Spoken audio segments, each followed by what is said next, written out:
"I'll undress just for tonight," said the Chinese virgin to the lone rancher. Both had a long night ahead. She was wrapped in a torn white prairie dress, blood seeping through the fabric at her thigh.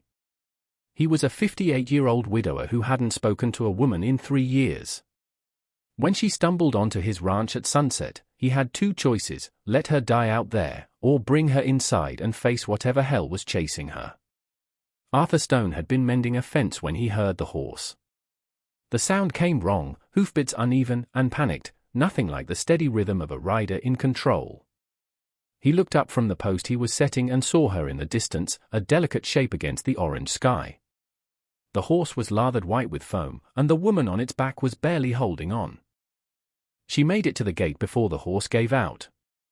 The animal's front legs buckled and she rolled off sideways, hitting the dirt hard. The horse stayed down, sides heaving like bellows. The woman tried to stand, got halfway up, and collapsed. Arthur dropped his tools and ran. His boots kicked up dust and his breath came sharp in his chest. He wasn't young anymore, but something about the way she'd fallen told him seconds mattered. When he reached her, she was on her side, curled tight, one hand pressed against her leg where the white fabric was turning red. She looked up at him, her dark, almond-shaped eyes wild with pain and fear. Her face was bruised along one side, her lips split and swollen. What struck him was her unfamiliar features, the silken black hair and fine-boned face he'd only ever seen on the laborers who worked the railroad lines. "Please," she said, her voice a strained whisper, accented and soft. "They are coming." Arthur looked past her at the empty road, at the horizon where the sun was dropping fast. He saw no dust cloud, no riders, but that didn't mean they weren't out there. He looked back at her, at the blood spreading across her dress. "Can you stand?" he asked, his voice rusty from disuse. She tried, got her hands under her, pushed up, and her leg gave out with a cry that came from somewhere deep and broken. Arthur moved without thinking, getting his shoulder under her arm, taking as much of her weight as he could. She was lighter than he expected, but solid, and he'd spent 40 years working cattle. His body remembered how to bear a weight. Together, they made it to the porch, each step she took leaving a red footprint in the dust. He helped her to the sturdy oak chair by the table, one he'd built himself because store-bought furniture always broke. She sat heavily, breath coming in gasps. "We need to stop the bleeding," Arthur said, his tone more gentle than he intended. He moved to the cabinet, pulled out the medical kit he kept for doctoring cattle, and brought it back to the table. His hands were shaking. He hadn't touched another person in 3 years, not since he'd held his wife Eleanor while she died of the fever that swept through the territory. The memory of her skin going cold under his fingers made him want to walk away. But the woman was looking at him with eyes that held the same kind of desperation Eleanor's had at the end. The look that said, "Please don't let me die alone." Arthur knelt beside her and carefully pulled back the blood-soaked fabric from her thigh. The wound was deep, a gash that ran from her knee halfway up, edges ragged like it had been torn on barbed wire. "This is bad," he said quietly. "Needs stitching. Probably needs a doctor." "No doctor," her voice was firm despite the pain. "No town. They find me if I go to town." "Who's they?" She closed her eyes, her jaw working. "The man I was sold to.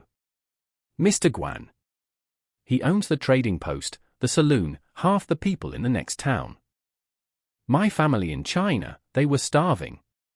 They sold me to him as his wife." Her eyes opened, burning with something that wasn't just pain. "I said no. He said I had no choice." Arthur felt a cold anger settle in his stomach. He knew the kind of man she was talking about. Men who took what they wanted and called it a bargain. "So you ran?" "I ran. Took a horse from his stable. Rode until the horse couldn't run anymore. I think I tore my leg on a fence when the horse jumped. I didn't feel it at first." Arthur stood, went to the stove, and started heating water. His mind was racing through options and finding none he liked. If he turned her away, she'd die. If he kept her here and Guan found her, they'd both die. While the water heated, he pulled out his sewing kit, the curved needles he used for leatherwork, and the strong thread. He'd stitched up cattle before, even his own leg once. "I'm going to need to clean it and stitch it closed," he said, not turning around. "It's going to hurt." He turned back and saw her gaze fall to the hem of her dress, then to his hands. A deep blush rose on her bruised cheeks. She clutched the torn fabric, a new kind of fear in her eyes, a fear of intimacy and shame that was entirely different from the fear of her pursuers. She looked down, her voice barely audible. "I am unwed," she whispered, the words costing her a great deal. For a moment, Arthur didn't understand. Then it struck him. The shame of a strange man, a foreigner, seeing her unclothed, even to save her life.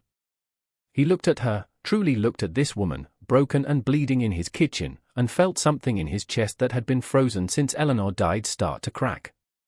He thought about all the words people had used on him over the years, shy, awkward, quiet, how he'd learned to make himself smaller.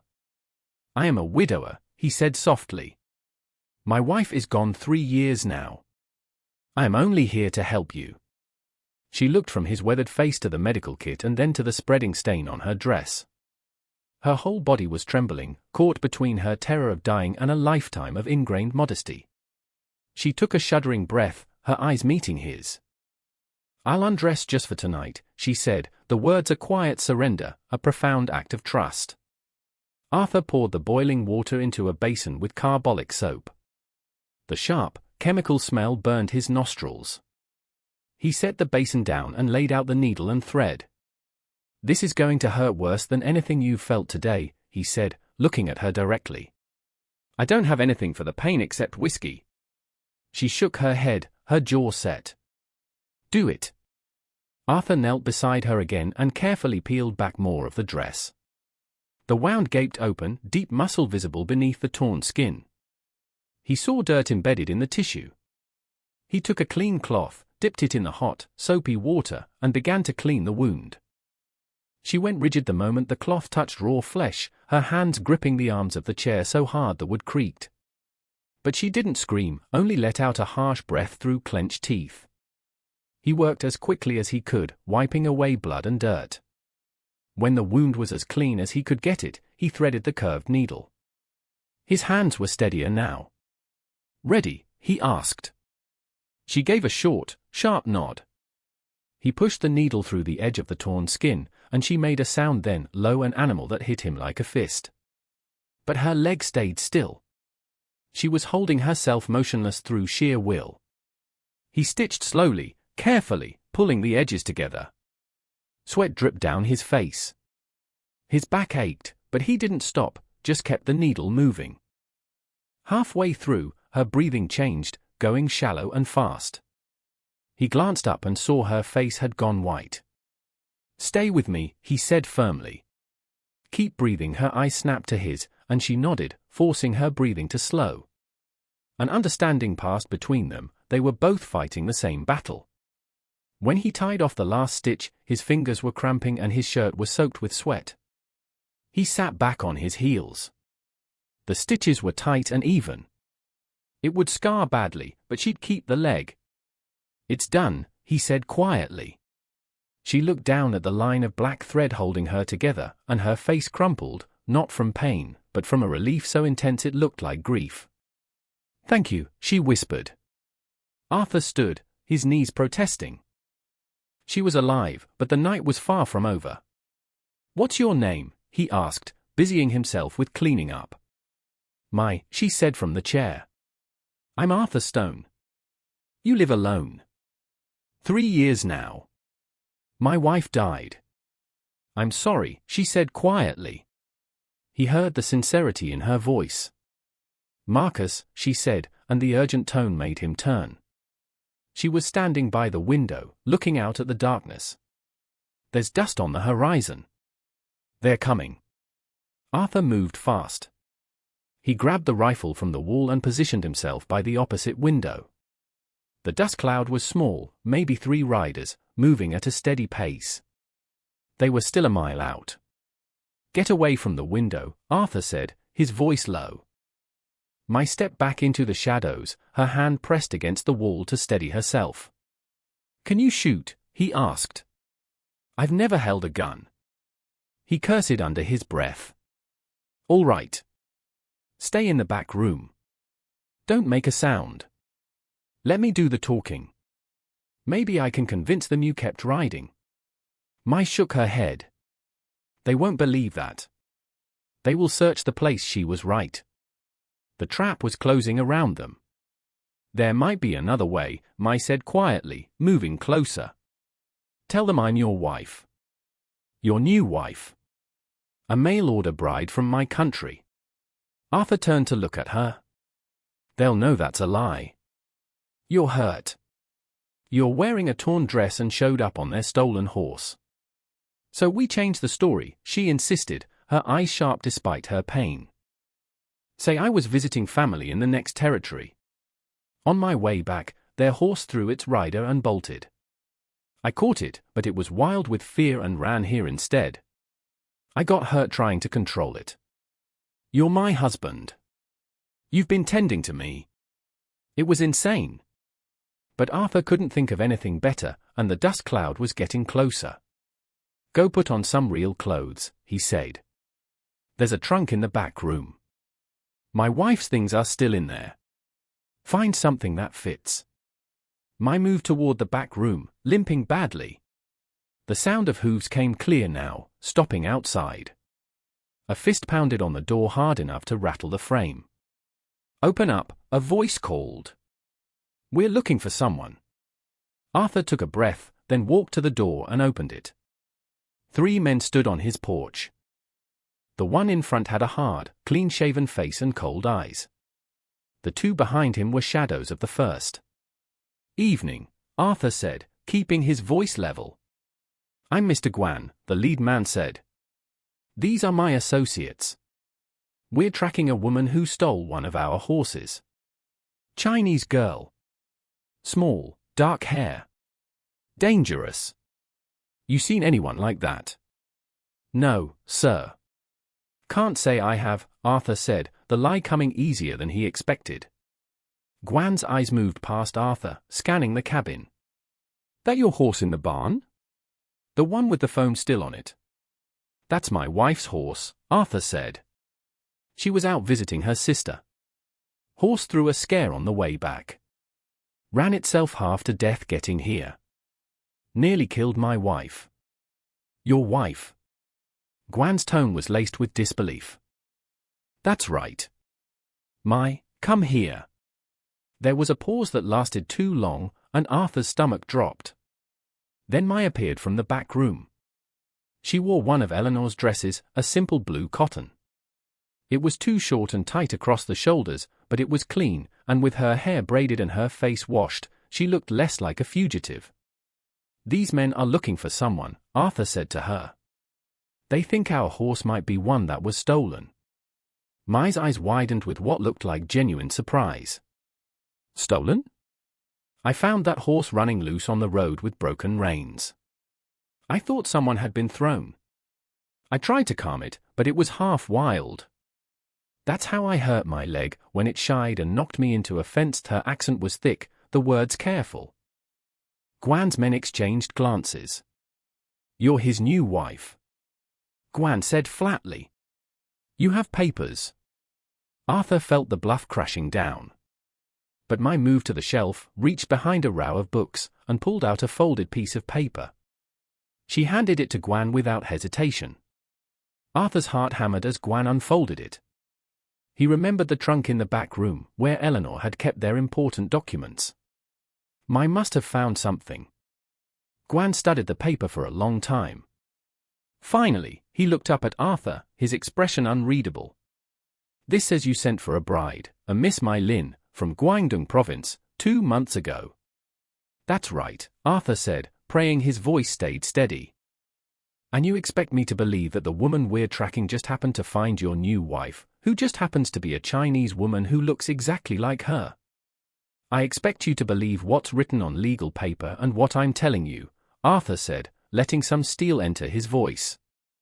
My wife tried to do the right thing and got hurt for it. Now you're standing on my porch, armed, calling me a liar. The air went tight. Guan stared at Arthur, measuring him. The woman we're looking for is my property, Guan said slowly. She is deceitful and dangerous.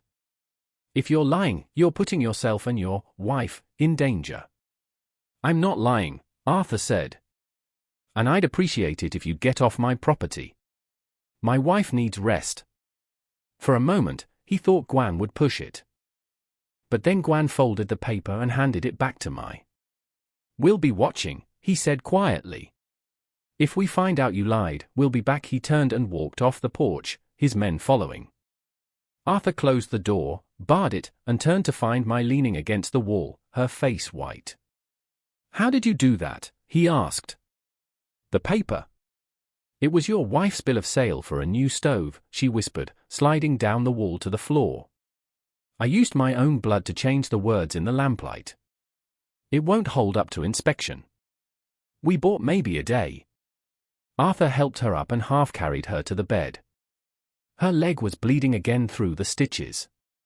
Rest, he said. I'll keep watch.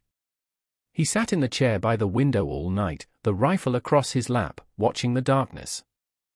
When the first grey light touched the horizon, he felt more awake than he had in years. He made coffee, and the smell filled the cabin as Mai woke. They didn't come back, she said.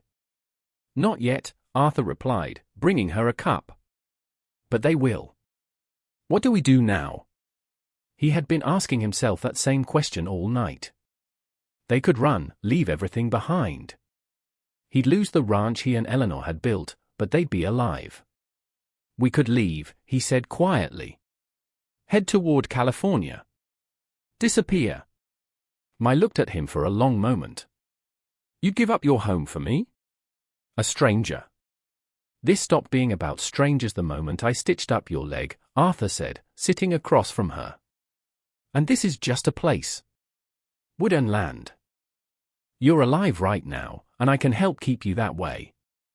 That feels like something worth doing. Mai's eyes filled with tears that she blinked back hard. Why? Arthur thought about the choice he'd made to run toward her instead of away. About the way she'd stood beside him and lied to armed men. Because 12 hours ago you were dying and I could help, he said simply. And now you're living and I can still help. I don't need a better reason. She reached across the table and took his hand. Then we go to town, she said, her voice firm.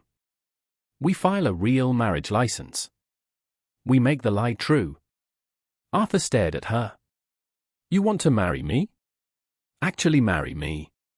I want to stay alive, she said, her grip tightening. I want to be free of that man. And I want to repay the man who saved my life and didn't ask for anything in return. A marriage of convenience. Partners. We watch each other's backs. It was insane. They barely knew each other. But Arthur looked at this woman who'd survived so much, who possessed a strength he had rarely seen, and he thought maybe insane was exactly what his life needed. All right, he said. We do it today. Before they come back. The ride to town was tense, but the road behind them remained empty.